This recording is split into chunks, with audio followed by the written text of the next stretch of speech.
ஜெபம் செய்வோமாக.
கிருபையும் இறக்கின்ற எங்கள் அன்பிற்கனோடே எங்கள் தந்தையே, இந்த மகிழ்ச்சியான வழிபாடுகளாக நாங்கள் துதிக்கிறோம். இந்த நாளில் திருமுறை வசனங்களை நாங்கள் கேட்கவும் கேட்பது மட்டுமில்லாமல் பாடலை கடைபிடிக்கவும் ஆண்டவரை துதி பாராட்டும்.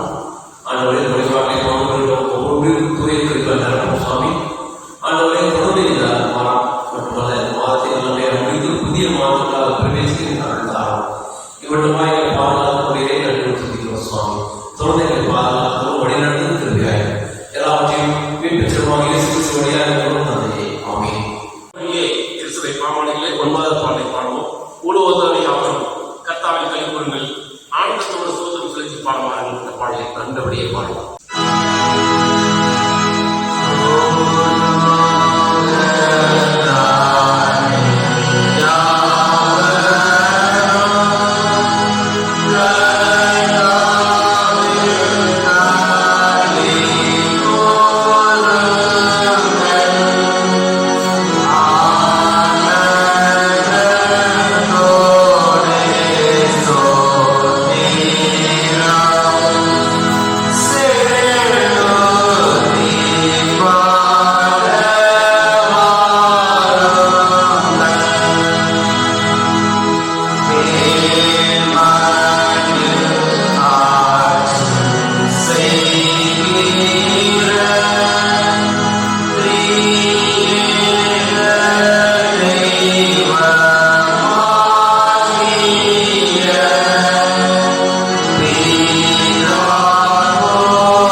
இன்றைய வழிபாட்டை கொண்டு வருவோம். காலை மாலை 6 புத்தகம் 3ஆம் ஆராதனை நடத்தி வருவோம்.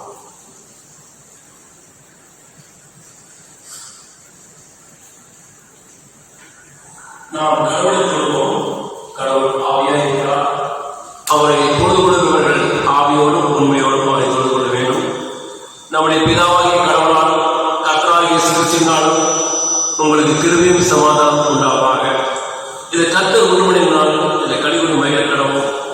சூரியன் உதிக்கும் திசை தொடங்கி அது அஸ்தமிக்கும் திசை மட்டும் கர்த்தரின் நாமம் தெரிவிக்கப்படுவதாக. கடவுள் ஒளியாய் இருக்கிறார். அவர் எவ்வளவு மேல் இல்லை. அவருடைய இருக்கிறது போல நாம் ஒளியில் நடந்தால் ஒருவரோடு ஐக்கியப்பட்டிருப்போம். அழைக்குமாறாக இயேசு கிறிஸ்துவின் ரத்தம் சகல பாவங்களை நீக்கி நம்மை சுத்திகரிக்கும். பக்கம் 21ஆம் பக்கம்.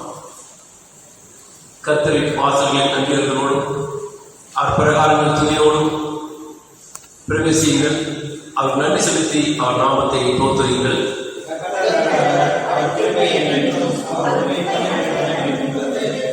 நம்மை உண்டாக்கிற கர்த்தருக்கு முன்பாக நாம் பணிந்து முடிந்து முழங்கால் படிக்கிற நம்ம வாருங்கள்.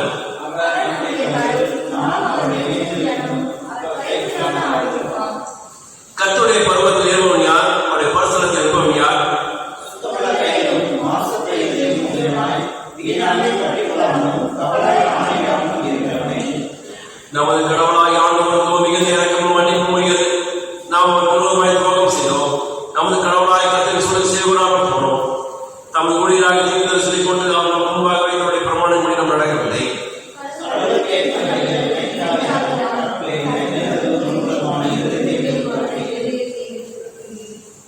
வருத்தப்பட்டு பாரசம் இருக்கிறவர்களே, நீங்கள் எல்லாம் இடத்திலே வாருங்கள், நான் உங்களுக்கு இளைப்பாறுதல் தருவேன்.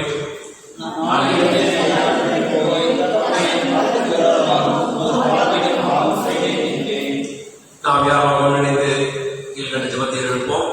எங்கள் கண்மணிமாய் கர்த்தாவே, மனிதனுடைய வாய் வார்த்தைகளும் மனிதனுடைய எழுத்தின் சமூகத்தில் பெரியா இருப்பதாக ஜெபம் செய்வோமாக. சர்வமுள்ள கடவுளே, நாங்கள் ஆண்டவர் இயேசு கிறிஸ்து மூலமாய் எங்கள் வணக்கத்தையும் சோதனத்தையும் செலுத்த வந்திருக்கிறோம். எங்கள் பாவனை உண்மை அறிக்கை செய்வோம். மற்றவர்களுக்காக எங்களுக்காக ஜெபிக்க உதவி செய்கிறோம். திருவசனத்தை நாங்கள் கேட்கும்போது நன்மை மகத்துவத்தை அதிகமே அறிந்து கொள்வோம்.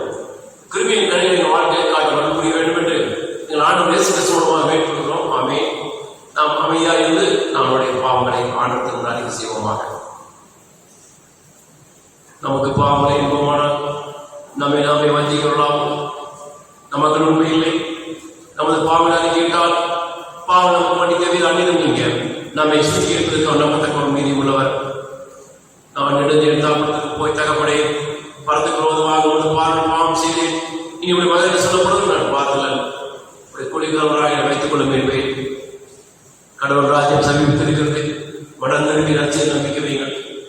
நமது படைகளுக்காக பதிவிக்க முடியாத பிரதராசியர் நமக்கிறாமல் எல்லாரும் நம்பிக்கொள்ளும் சோதிக்கப்பட்டும் பாவமில்லாத பிரதராசாக இருக்கிறார். நாம் ஓரமாக இருந்து நாம் உடைய பாவனை சிவமாக பாவனை மறைக்கிற வாழ்வடைய மாட்டாலும் ஆனால் அறிக்கை செய்து விட்டு விடுகின்றவன் கத்திரத்திற்கு பெருவற்றில் வாக்கு கேட்பேன். அவனுக்கு உண்டானமுடைய பாவங்களை மீதுகளை பிழைகளை குற்றங்கள் உண்டாக அறிக்கை செய்வோமாக.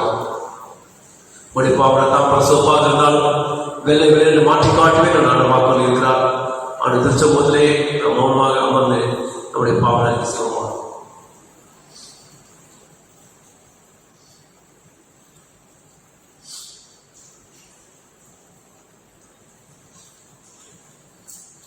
நாம் யாருமாக முதலாவது பாவனை ஜெபத்தை நாம் நினைத்துக் கொள்வோம்.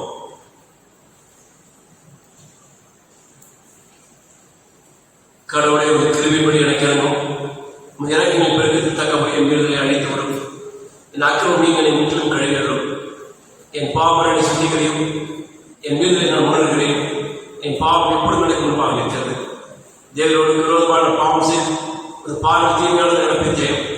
கடவுளை சுத்தரித்து எனக்கு சிருஷ்டியும் இளைவரமான உலகத்தை புதுப்பியும் ரட்சணிய சந்தோஷத்திலும் எனக்கு தாரும். உற்சாகமான என்னை காண்பது செய்யும். இறக்கமுள்ளவரை மனித விசுவாசமாக நாங்கள் சகல பாவங்கள் சுத்திகரித்துக் கொள்வதற்கும் அமைதியான உணவு ஊழியம் செய்வதற்கும் எங்களை பாவமணிக்கும் சமாதானத்தை வழி செய்ய வேண்டும் என்று எங்கள் கர்த்தராகிய இயேசு கிறிஸ்துவாய் வேண்டிக் கொள்கிறோம். ஆமென். நாம் அமர்வோம்.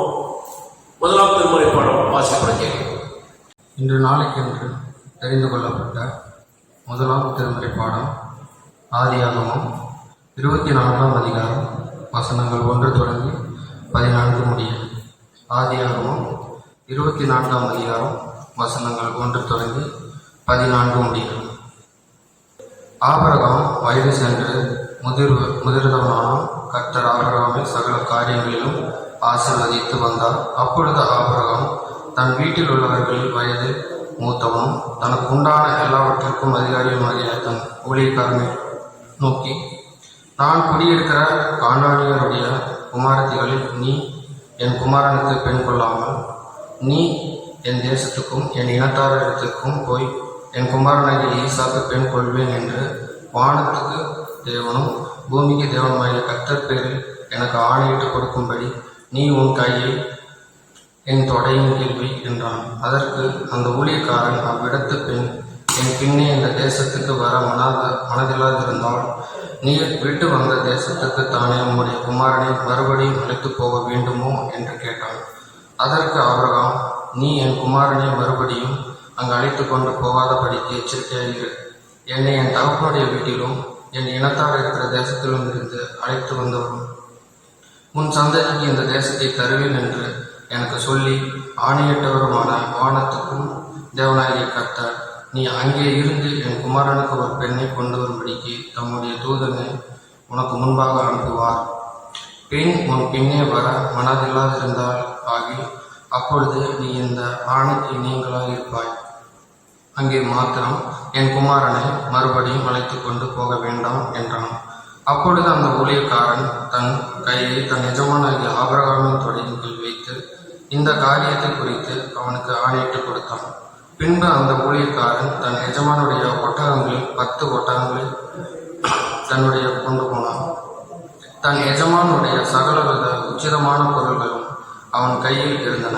அவன் எழுந்து புறப்பட்டு போய் முசேபத்மேயாவிலே நாகருடைய ஊரில் சேர்ந்து, ஊருக்கு புறம்பே ஒரு தண்ணீர் துறவண்டையிலே தண்ணீர் முள்ள ஸ்திரீகள் புறப்படுகிற சாயங்கால வேளையில ஒட்டகங்களை மடக்கி தனக்குள்ளே சொல்லிக் கொண்டது என்னவென்றால், என் எஜமானாகிய ஆபிரகாமுக்கு தேவனாய் இருக்கிற கர்த்தாவே, இன்றைக்கு நீர் எனக்கு காரியம் சித்தம் பண்ணி என் எஜமானாகிய ஆபிரகாமுக்கு தயவு செய்தருளும். இதோ நான் இந்த தண்ணீரை துறவண்டையில் நிற்கிறேன். இந்த ஊராருடைய பெண்கள் தண்ணீர் மல்ல புறப்பட்டு வருவார்களே, நான் குடிக்க உன் குடத்தில் சாய்க்க வேண்டும் என்று நான் சொல்லும்போது, குடி என்றும் உன் ஒட்டகங்களும் குடிக்கும்படி வார்ப்பேன் என்றும் சொல்லும் பெண் எவளோ அவளே நீர் உம்முடைய ஊழியக்காரனாகி ஈசாக்கு நியமித்தவளுமாய் இருக்கவும் என் எஜமானுக்கு அனுக்கிரகம் செய்வீர் என்று நான் அதனாலே அறியவும் செய்தருளும் என்றான் என்பது வாசிக்க வேண்டிய 1ஆம் திருமறை பாடம் வாசித்தாயிற்று. தேவனே உமக்கு மகிமை உண்டாதாக. 2ஆம் திருமறை பாடம் வாசிப்பட கேட்கிறோம். இன்றைய நாளுக்கென்று தெரிந்து கொள்ளப்பட்ட 2வது வேத பாடம் அப்போஸ்தலனாகிய பவுல் தீமோத்தேயுவுக்கு எழுதின 2ஆம் நிருபம் 1ஆம் அதிகாரம் வசனங்கள் 3 தொடங்கி 14 முடிய. நான் இரவும் பகலும் இடைவிடாமல் என் ஜெபங்களில் உன்னை நினைத்து உன் கண்ணீரை ஞாபகம் பண்ணி சந்தோஷத்தால் நிறையப்படும்படிக்கு உன்னை காண வாஞ்சையாய் இருந்து, உன்னிலுள்ள மாயமற்ற விசுவாசத்தை நினைவு கூறுதினால் என் முன்னோர்கள் முதற்கொண்டு சுத்த மனசாட்சியோடு ஆராய்த்து வரும் தேவனை நான் ஸ்தோத்தரிக்கிறேன்.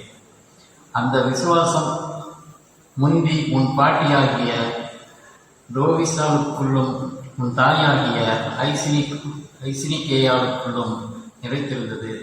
அது உனக்குள்ளும் நினைத்திருக்கிறது என்று நிச்சயித்திருக்கிறேன். இதன் நிமித்தமாக நான் உன்மேல் என் கைகளை வைத்ததினால் உனக்கு உண்டான தேவ வரத்தை நீ அனல் மூட்டி எழுப்பி விடும்படி உனக்கு நினைப்பூட்டுகிறேன். தேவன் நமக்கு பயமுள்ள ஆவியை கொடாமல் பலமும் அன்பும் தெளிந்த புத்தியும் உள்ள ஆவியையே கொடுத்திருக்கிறார். ஆகையால் நம்முடைய கர்த்தரை பற்றிய சாட்சியை குறித்தாவது, அவர் நிமித்தம் கட்டப்பட்டிருக்கின்ற என்னை குறித்தாவது நீ வெட்கப்படாமல் தேவ வல்லமை கேட்டபடி சுவிசேஷத்திற்காக என்னோட கூட தீங்கடுவதை அவர் நம்முடைய கிரியைகளின்படி நம்மை ரட்சிக்காமல் தம்முடைய தீர்மானத்தின்படியும் ஆதிகாலம் முதல் கிறிஸ்து இயேசுக்குள் நமக்கு அருளப்பட்ட கிருபையின்படியும் நம்மை ரட்சித்து பரிசுத்த அழைப்பினாலே அழைத்தார். நம்முடைய இரட்சகராகிய இயேசு கிறிஸ்து பிரசன்னமானதினாலே அந்த கிருபை இப்பொழுது வெளிப்படுத்தப்பட்டது. இவர் மரணத்தை பரிகரித்து ஜீவனையும் அடியார்களையும் சுவிசேஷத்தினால் விடியரங்கமாக்கினார். அதற்கு நான் பிரசங்கியாகவும் அப்போஸ்தலனாகவும் புறஜாதியருக்கு போதனாகவும் நியமிக்கப்பட்டேன். அதன் நிமித்தம் நான் இந்த பாடுகளையும் அனுபவிக்கின்றேன். ஆயினும் நான் வெட்கப்படுவதில்லை. ஏனென்றால் நான் விசுவாசித்திருக்கிறவர் இன்னார் என்று அறிவேன். நான் அவரிடத்தில் ஒப்புக் கொடுத்ததை அவர் அந்நாள் வரைக்கும் காத்துக்கொள்ள வல்லவராயிருக்கிறார் என்று நிச்சயித்தும் இருக்கிறேன். நீ கிறிஸ்து இயேசுவை பற்றும் விசுவாசத்தோடும் அன்போடும் என்னிடத்தில் கேட்டிருக்கிற ஆரோக்கியமான வசனங்களின் சட்டத்தை கை கொண்டு உன்னிடத்தில் ஒப்புவிக்கப்பட்ட அந்த நற்பொருளை நமக்குள்ளே வாசம் பண்ணுகிற பரிசுத்த ஆவியினாலே காத்துக்கொள் என்பது வாசிக்க வேண்டிய 2ஆம் வேறுபாடும் வாசித்து முடிந்தாயிற்று. தேவனே உமக்கு மகிமை உண்டாவதாக. 3ஆம் திருமுறை பாடம் வாசிப்பட கேட்கிறோம். இன்றைய நாளுக்கென்று வாசிக்கும்படியாக தெரிந்து கொள்ளப்பட்ட நற்செய்தி வேதபாடம் லூக்கா எழுதின சுவிசேஷம் 1ஆம் அதிகாரம் வசனங்கள் 5 தொடங்கி 7 வரை வாசிக்க கேட்போம். லூக்கா எழுதின சுவிசேஷம் 1ஆம் அதிகாரம் வசனங்கள் 5 தொடங்கி 7 வரை வாசிக்க கேட்போம். யூதேய தேசத்தின் ராஜாவாகிய ஏரோதின் நாட்களில் அபியா எனும் ஆசாரிய வகுப்பில் சகரியா எனும் பேர் கொண்ட ஆசாரியன் ஒருவன் இருந்தான். அவன் மனைவி ஆரோனுடைய குமார்த்திகளில் ஒருத்தி, அவள் பேர் எலிசபெத்து. அவர்கள் இருவரும் கத்தரிட்ட சகல கற்பனைகளின் படியையும் நியமங்களின் படியையும் குற்றமற்றவர்களாய் நடந்து தேவனுக்கு முன்பாக நீதியுள்ளவர்களாய் இருந்தார்கள். எலிசபெத்து மலடியாய் இருந்தபடியினால் அவர்களுக்கு பிள்ளை இல்லாதிருந்தது. இருவரும் வயது சென்றவர்களாயும் இருந்தார்கள். வாசிக்கும்படியாக தெரிந்து கொள்ளப்பட்ட நற்செய்தி வேதபாடம் வாசித்து முடிந்தாயிற்று. கிறிஸ்துவே உமக்கு மகிமையுண்டாவதாக. மற்றபடியே கிறிஸ்துவை பாமாலையிலே 328 பாமாலை பாடும்.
ஜெபம் செய்வோமாக.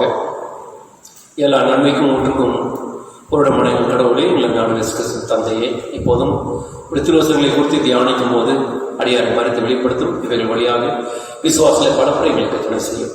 வேட்பட்சமாக இயேசு கிறிஸ்து வழியாக முதலும் தந்தையே, ஆமென். தந்தை மனிதன் தூயாவின் பெரிய பேர் உங்களை வாழ்த்தை தெரிவித்துக் கொள்கின்றேன். தெளிந்து திருச்சி நொடியின்படி இன்றைய நாளுக்குரிய சிந்தனை முதியோரின் நியாயம், the wisdom of the elderly என்பதாகும். இந்த நாளிலும் கூட நேரலையில் மீண்டுமாக அவனை சந்திப்பதில் நான் அதிகமான மகிழ்ச்சி அடைகிறேன். விரைவில் பொது முடக்கம் நீக்கப்பட்டு நம் அனைவரும் ஆலயத்திலே அமர்ந்து ஆண்டவரை தொழுது கொள்ளக்கூடிய ஒரு நல்ல காலகட்டங்கள் விரைவில் வர செபிக்கும்படியாக உங்கள் அன்போடு நான் கேட்டுக்கொள்கின்றேன். இன்றைய ஞாயிறு உலகம் முழுவதும் முதியோர் ஞாயிறாக ஆசிரியப்பட்டு கொண்டிருக்கிறது.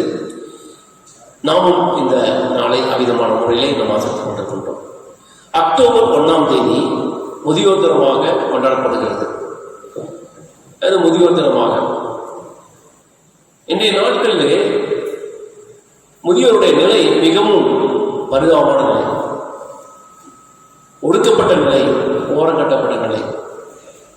அவர் உணர்வுகளை மதித்து அவர்களுக்கு மரியாதையும் மாண்பையும் உறுதி செய்யும் நிலையிலே இத்தகைய சிறப்பு நாட்களை திருச்சபை முன்னிலைப்படுத்துகிறது என்று சொன்னால் அது மிகையாகாது. எரிக்சன் என்ற உளவியலாளர், சைக்காலஜிஸ்ட், தன்னுடைய நூலான சைல்ட்ஹுட் அண்ட் சொசைட்டி என்ற தம்முடைய புத்தகத்திலே முதிர் வயது 60 வயதிலிருந்து ஆரம்பிப்பதாக சொல்லுகிறார்.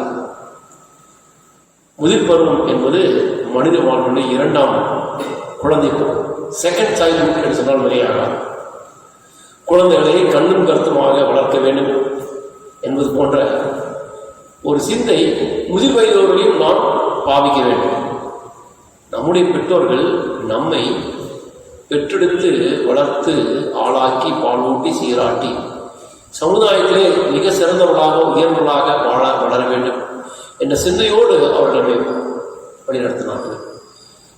ஆகவே நாம் ஒரு நாள் நிச்சயமாக முதலாகும். அப்போது நம்முடைய குழந்தைகள் நம்மை எப்படி கவனிக்க போறார்கள், அல்லது நாம் இப்போது நம்முடைய பெற்றோரை எப்படி கவனித்துக் கொண்டிருக்கிறோம்?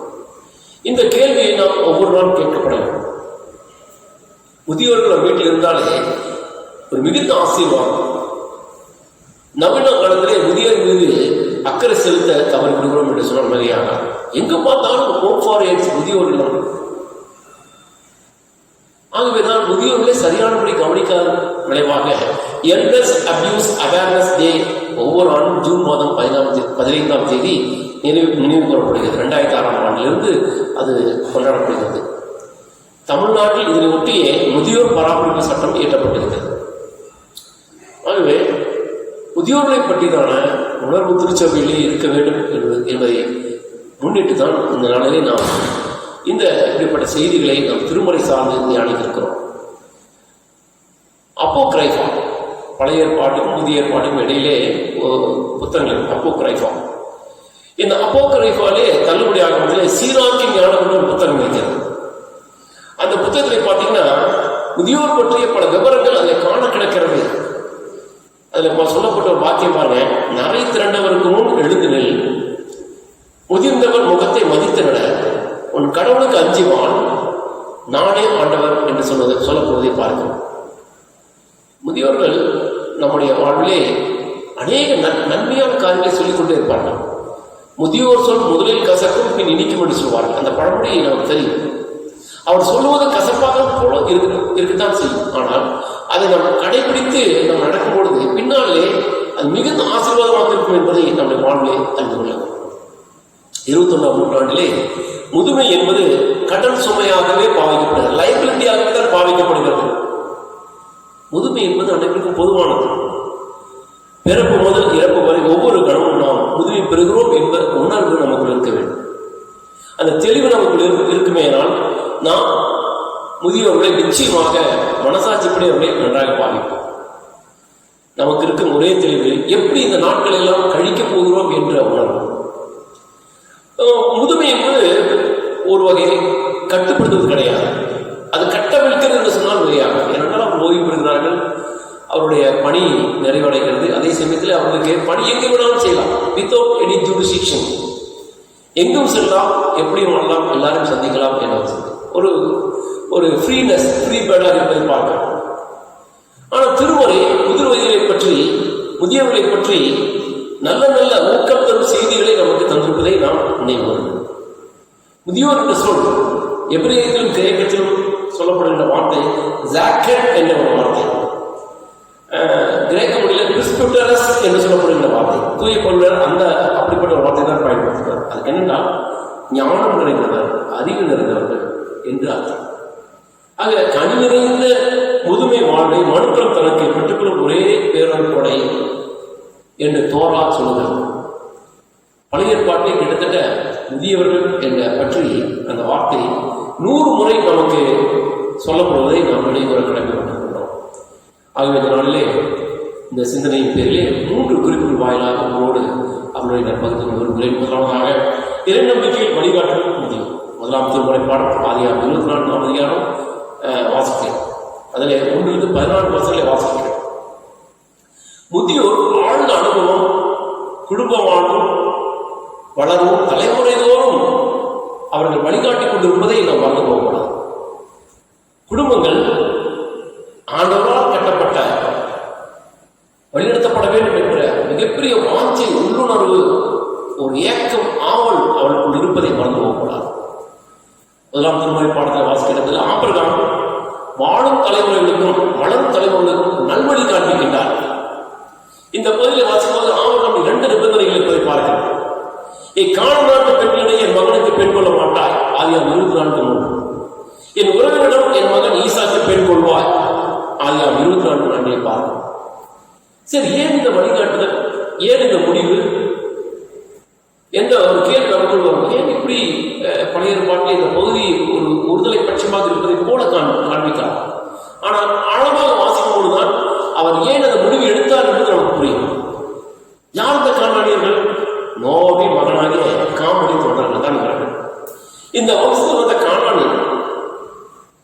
கானானியர்கள் காமின் மகன் வம்சத்தில் வந்தவர்கள். பாபேல் கோவில் கட்டுமான பணியில் அவர் ஈடுபட்டவர்கள். இரவின் தண்டனை பெற்றவர்கள். அது மட்டுமல்ல, ஆபிரகாம் இன்னொரு பயப்பட்டார். கானானிய கலாச்சார வாழ்வு விசுவாச வாழ்வுக்கு தடையாக இருக்குமோ என்று அஞ்சிதான் அவர் இப்படிப்பட்ட முடிவு எடுக்கின்றார்.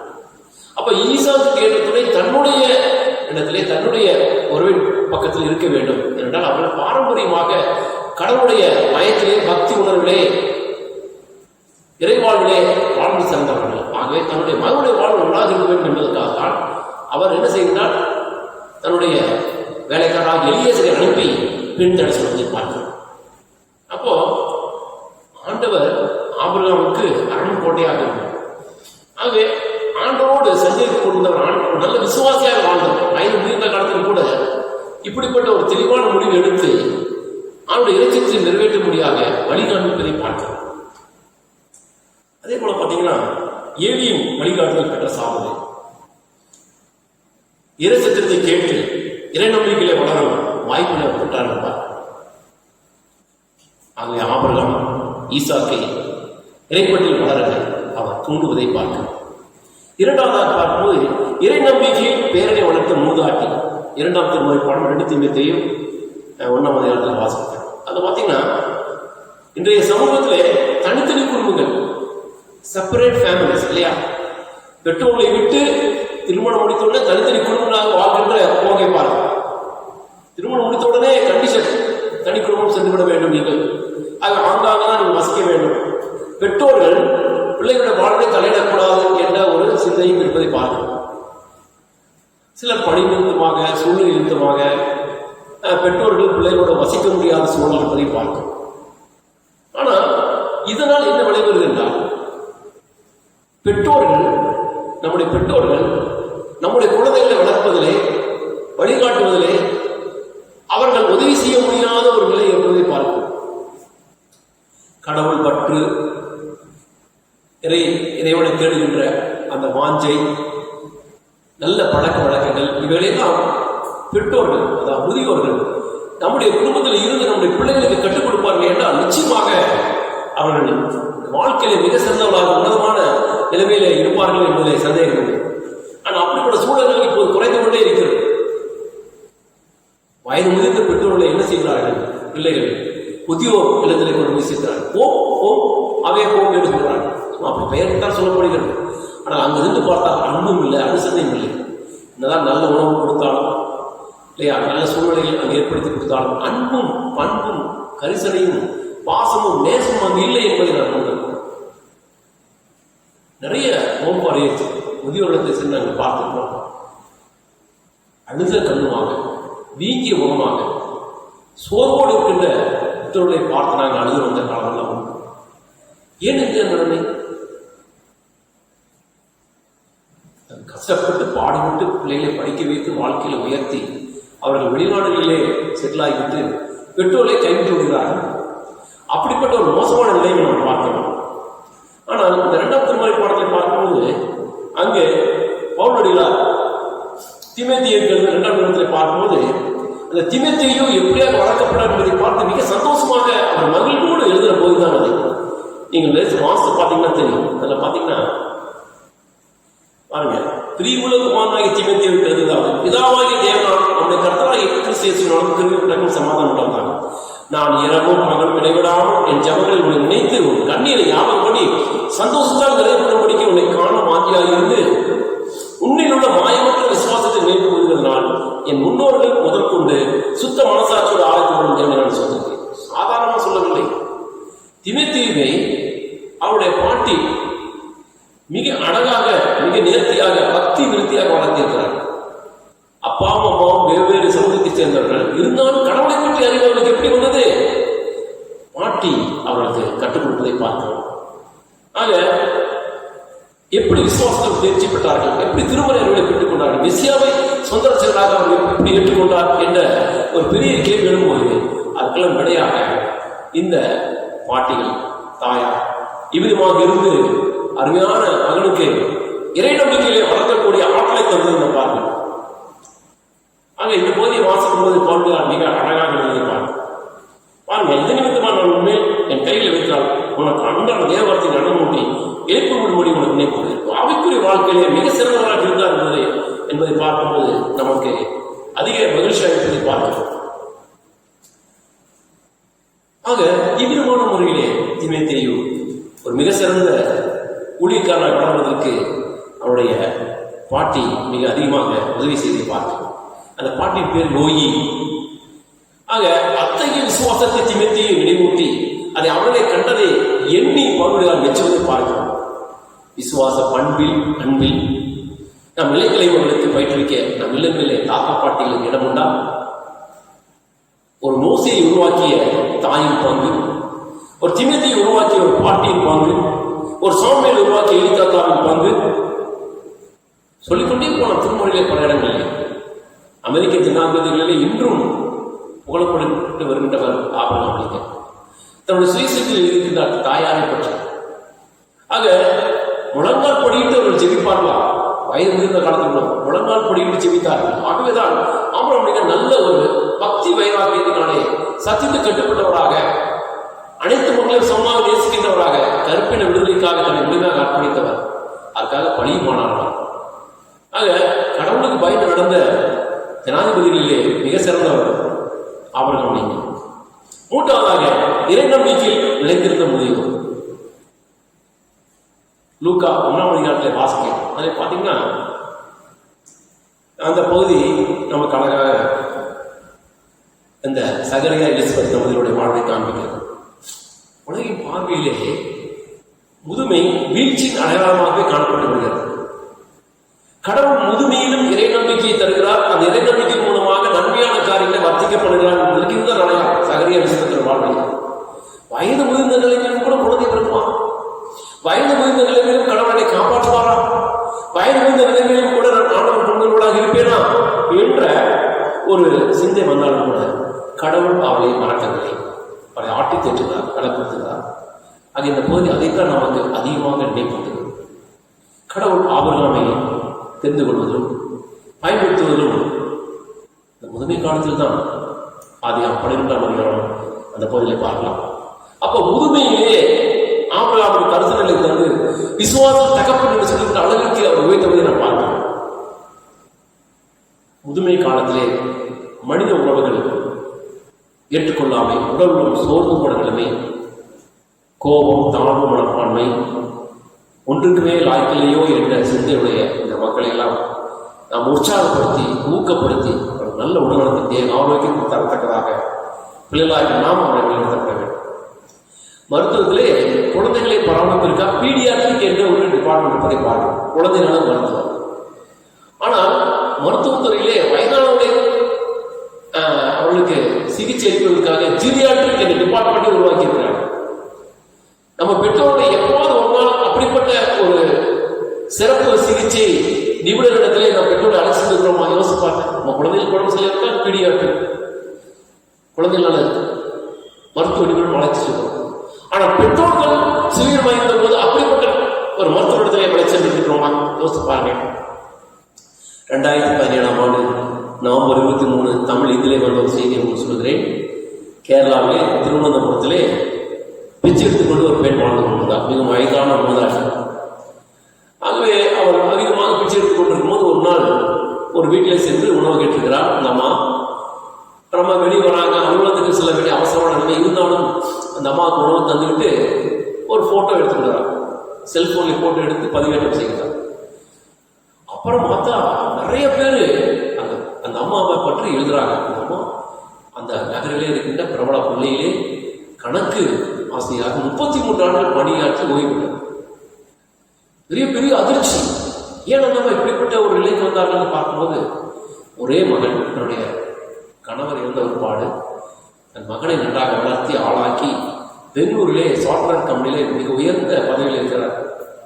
மனைவி பிள்ளைகளுமாக இங்கு அருமையான தாயாரை கணக்கு ஆசிரியர் தப்பு கணக்கு போட்டுவிட்டார். ஆகவேதான் இவருடைய நிலைமை இப்படி ஆகிவிட்டது என்று எல்லாரும் சொல்கிறார்கள். உண்மையிலே மிகவும் ஒரு வருத்தமான சம்பவம் தான் அது. பாருங்க, நீதிமொழிகள் 20:20 பார்த்தீங்கன்னா, தன் தகப்படியும் தன் தாயும் தூசிகளுடைய தீவும் காரில் அடைந்து போகும். திருமுறை மிக அதிகமாக நம்மை உணர்த்துவதை பார்க்கணும். அதே போல் நீதிமொழிகள் 23:22 வாசித்து பாருங்க. உன்னை பெற்ற தகப்பனுக்கு செவி கொடு, உன் தாய் வயசென்று வளரும் போது அவனை அசிரியம் பண்ணாதே. நீதிமன்றுடைய தகப்பன் மிகவும் கழிவு வருவான், ஞானமுள்ள பிள்ளையை பெற்றவனுக்கு வாழான், அவனால் மகிழ்வான்.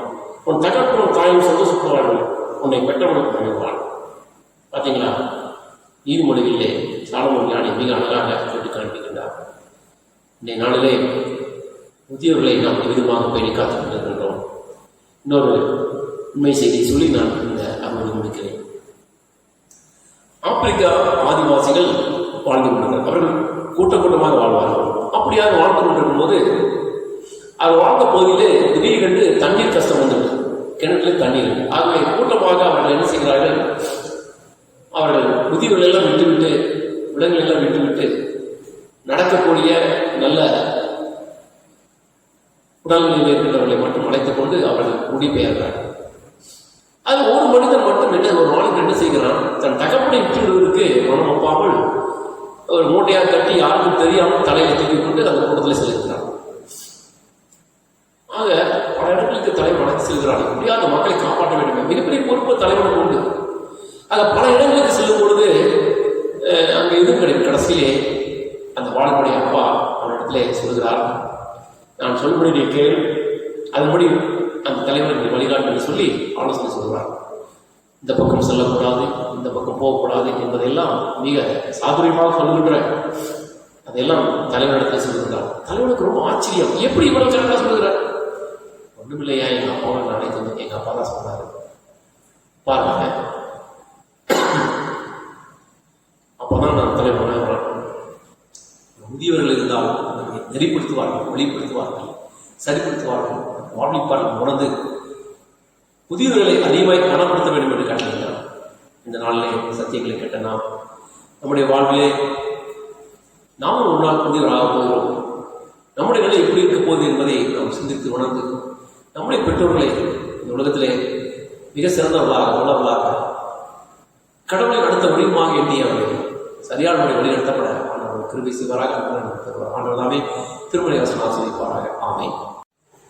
நாம் இந்தபடி விசுவாச பிரமாணத்தை அப்போஸ்தலர் விசுவாச பிரமாணத்தை அறிவிக்கிறோம். பக்கம் 25. வானத்தையும் பூமியும் படைத்த பிதாவாகிய தேவனை விசுவாசிக்கிறேன். அவருடைய குமாரனாகி நம்மை நாதர் இயேசு கிறிஸ்துவை விசுவாசிக்கிறேன். அவர் பரிசுத்த ஆவியினாலே கன்னியாகுமரியில் பிறந்து கொண்டார். பொறுத்துக்களாக காலத்தில் பாடுபட்டு சிறுதாயுண்டு மறைத்து அடைக்கப்படப்பட்டு பாதாளத்தினார். மூன்றாம் நாள்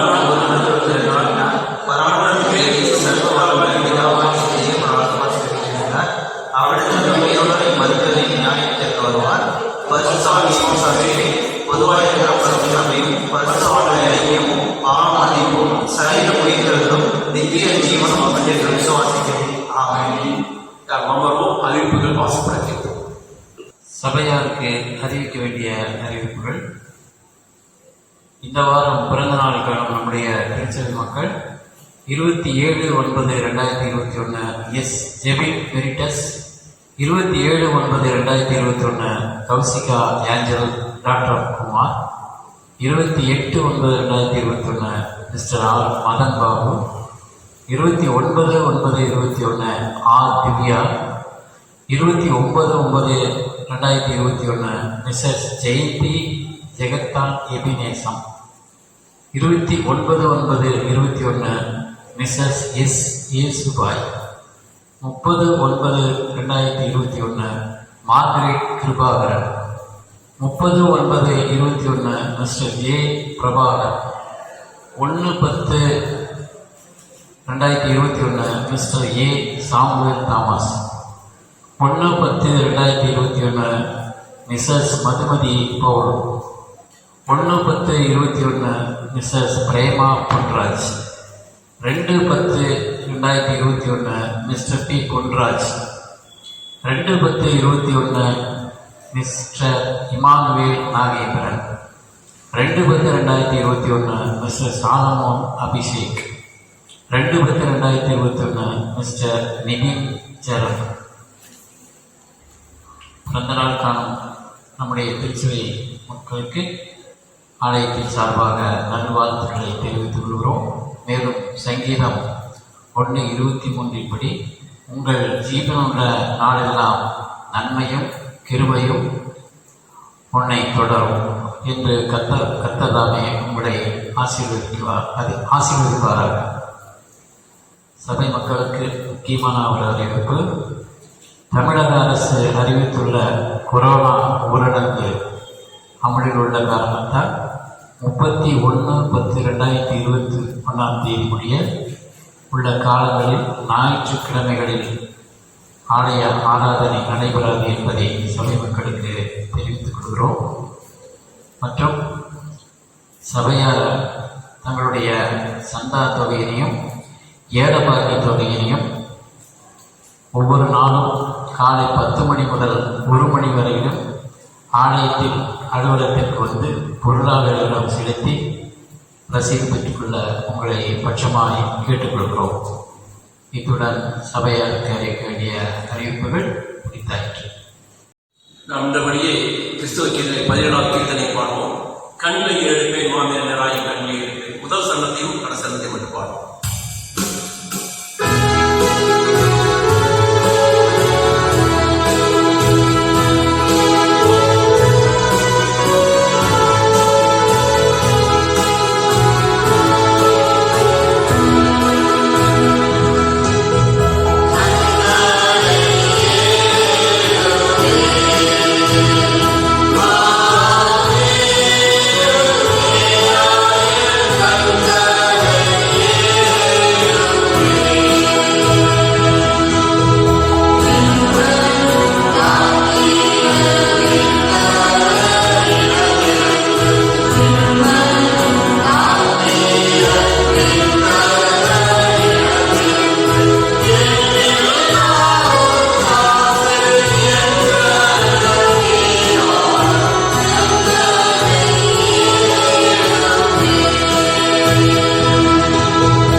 ஜெபம் செய்வோமாக.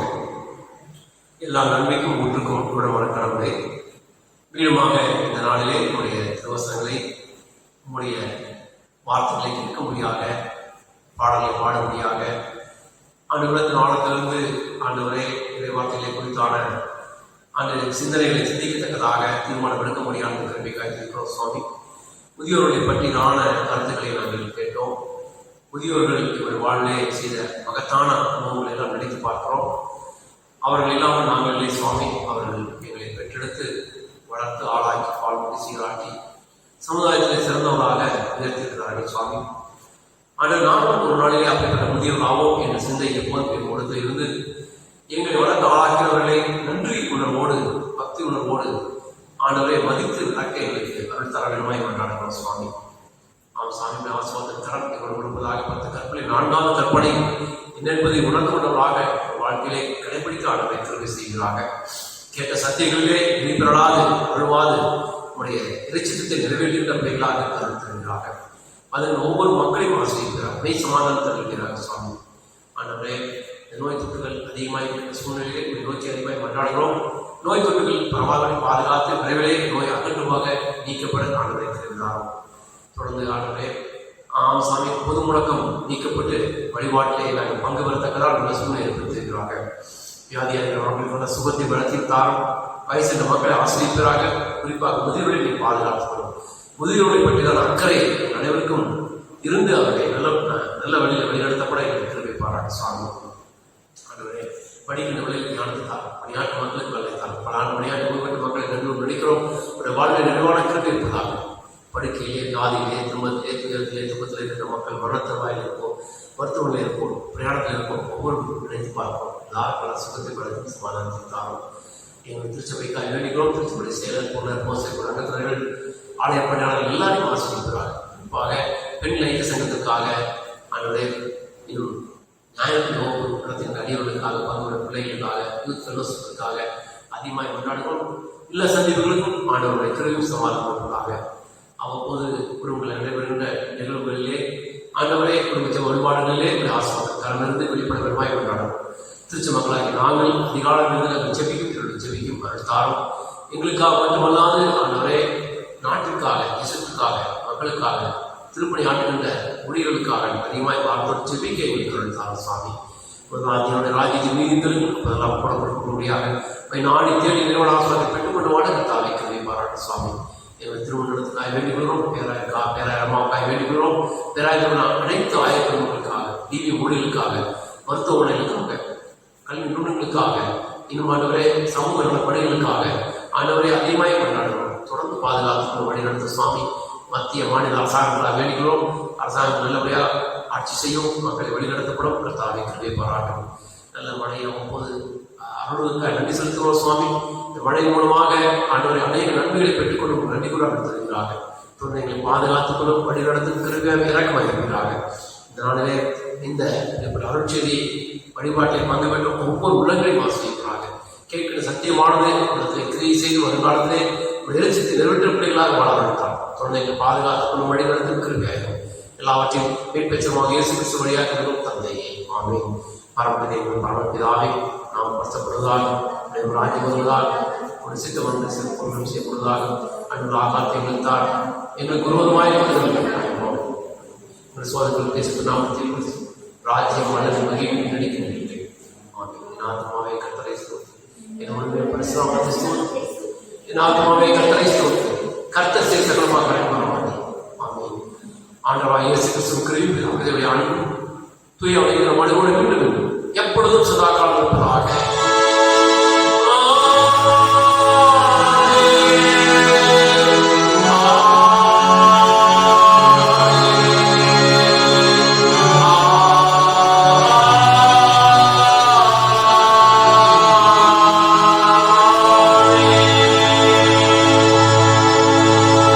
நாம் நின்றபடியே நிறைவு பாடலாக கிறிஸ்துவ கீர்த்தனை 317 பாடல் அனுக்கிற வார்த்தையோடு இப்போது அடியார்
நன்றி செலுத்துகிறோம். தொடர்ந்து ஆண்டவரே இந்த வாரம் முழுக்க புதிய மாதங்களாக பிரவேசிக்க கர்த்தாவே கிருபை பாராட்டும். பாதுகாத்துக்கொள்ளும் வழி நடத்தும் கிருபையாக இப்பெற்றமாக இயேசு கிறிஸ்து வழியாக இருக்கும் தந்தை ஆமென். கர்த்தர் கூட இருப்பாராக. சமாதானமே போக்களவும்